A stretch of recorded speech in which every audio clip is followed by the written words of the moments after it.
Good morning students. आज हम लोग सेल का जो रेस्ट पोर्शन है जिसमें हम लोग सेल ऑर्गेनाइजेस के बारे में डिस्कस कर रहे थे उसको आगे कंटिन्यू करेंगे। अब तक हमने 5 सेल ऑर्गेनाइजेस के बारे में डिस्कस कर चुके हैं। अब आज का हमारा टॉपिक रहेगा एंडोप्लाज्मिक रेटिकुलम इस फंक्शन और भी नेक्स्ट सेल ऑर्गेनाइजेस के बारे में हम बात करेंगे। तो क्या होता है endoplasmic reticulum? Endoplasmic reticulum is a network of tube-like structure। आपको जिस तरह से हमारे एंडोप्लाज्मिक रेटिकुलम में ट्यूबल्स है, इसमें बहुत सारे ट्यूबल्स का स्ट्रक्चर होता है, ठीक है, रनिंग थ्रू द साइटोप्लाज्म, जो कि साइटोप्लाज्म में रन करते रहता है, फैला रहता है, ठीक। Some of its part is connected to the nuclear membrane. तो एक इसका जो पोर्शन रहता है वो न्यूक्लियर मेम्ब्रेन से अटैच रहता है और दूसरा जो पोर्शन होता है वो सेल मेम्ब्रेन से अटैच रहता है। मतलब कि ये सेल मेम्ब्रेन और न्यूक्लियर मेम्ब्रेन को अटैच करता है, ठीक है। They are of two types. ये जो होते हैं दो तरह के होते हैं, rough endoplasmic reticulum and smooth endoplasmic reticulum. Rough endoplasmic reticulum क्या है? पहला ये तो दो स्टेप में पाए जाते हैं, एक या तो राइबोसोम्स के साथ अटैच रहेंगे या फिर एज ए फ्री रहेंगे। जो राइबोसोम्स के साथ अटैच रहते हैं और उनके ऊपर राइबोसोम्स पाए जाते हैं तो वो हो गए रफ, क्योंकि उनके ऊपर राइबोसोम्स पाए जा रहे हैं और उनका सरफेस एरिया जो है वो इंक्रीज कर जा रहा है, ठीक है। और जो प्लेन स्टेट में पाए जाते हैं जैसे कि ये है स्मूथ एंडोप्लाज्मिक रेटिकुलम, क्योंकि इसमें राइबोसोम्स नहीं पाए जाते हैं, ठीक है। अब इसके बाद आता है इट्स फंक्शन।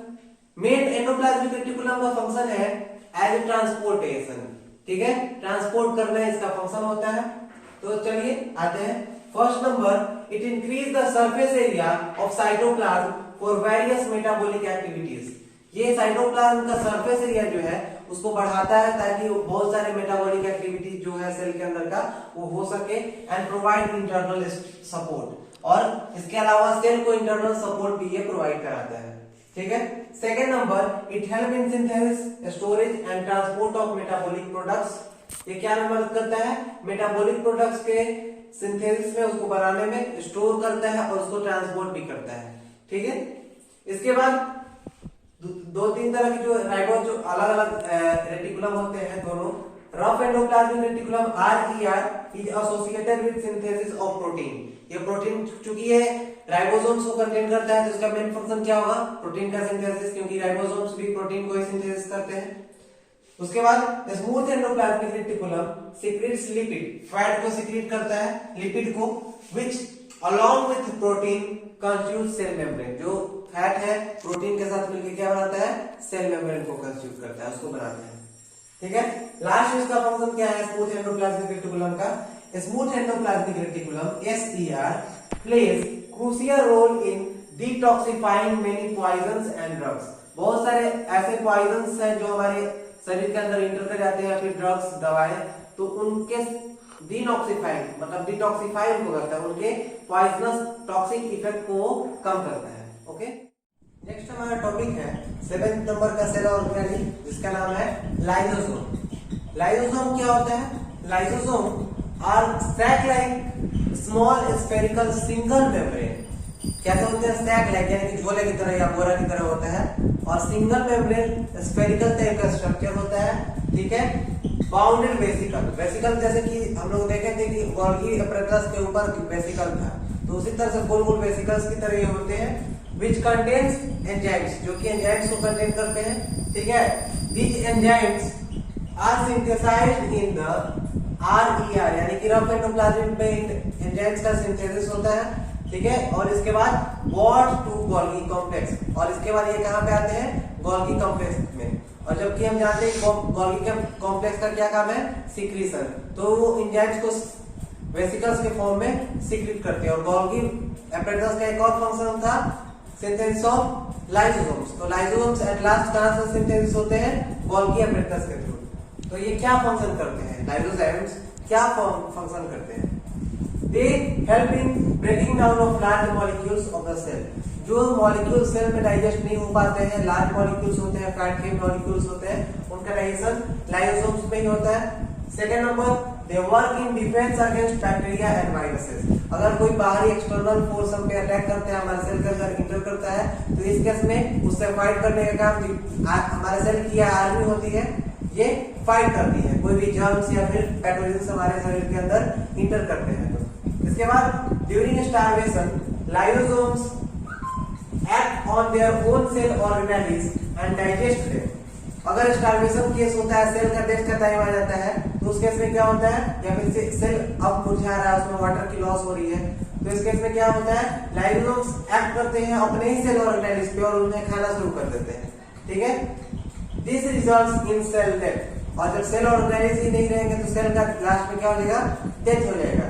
ठीक है, hence lysosomes are called suicidal bags. इस कारण से लाइसोसोम्स को सुसाइडल बैग्स भी कहा जाता है। ओके, नेक्स्ट हमारा सेल ऑर्गेनेली है साइटोस्केलेटन। ऐसे तो जूनियर क्लासेस में इसका इंपॉर्टेंस नहीं दिया जाता है, पर अब जब हम लोग एक वेरीफाइड रूप में पढ़ रहे हैं, तो इस केस में हम लोग इसको भी मतलब कि इसमें इंक्लूड कर रहे हैं।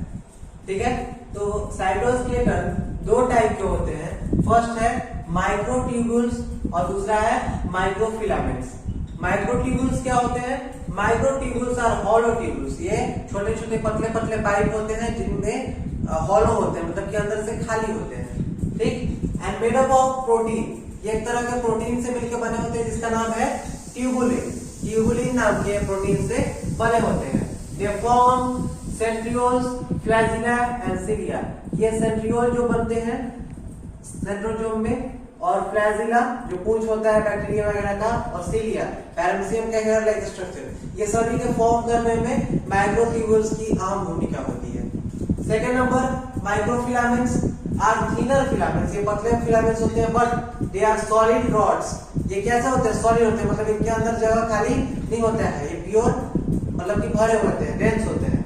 Built from protein actin. ये किस प्रोटीन से बने होते हैं, इसका नाम क्या है, एक्टिन। उसका नाम क्या था, ट्यूबुलिन। माइक्रोफिलामेंट्स मतलब कि एक्टिन से बनते हैं और माइक्रोट्यूब्यूल्स ट्यूबुलिन से बनता है। ट्यूब्यूल्स में यानी ट्यूबुलिन। ठीक है, इस नाम से याद रखिएगा।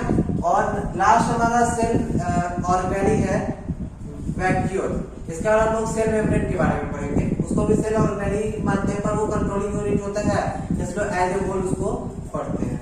तो सेल ऑर्गेनेली के रूप में लास्ट है vacuole. They are organelle filled with liquid called sap. ये एक तरह से लिक्विड से भरा होता है जिसका नाम सेल सैप कहते हैं, जिसे उस लिक्विड से भरा होता है ये।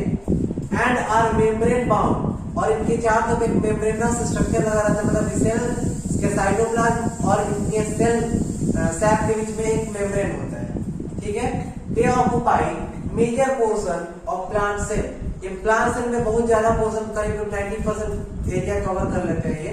ठीक है, in animal cell they are very small और एब्सेंट। और एनिमल सेल में या तो बहुत छोटे होंगे या फिर एब्सेंट होंगे। अब इनके फंक्शन की तरफ चलते हैं। दे मेंटेन वाटर बैलेंस। ये वाटर बैलेंस सेल में के अंदर मेंटेन करने का काम करते हैं। दूसरा, maintenance of internal pressure. Cell के अंदर का प्रेशर जो होता है उसको भी मेंटेन करना इसी का काम है।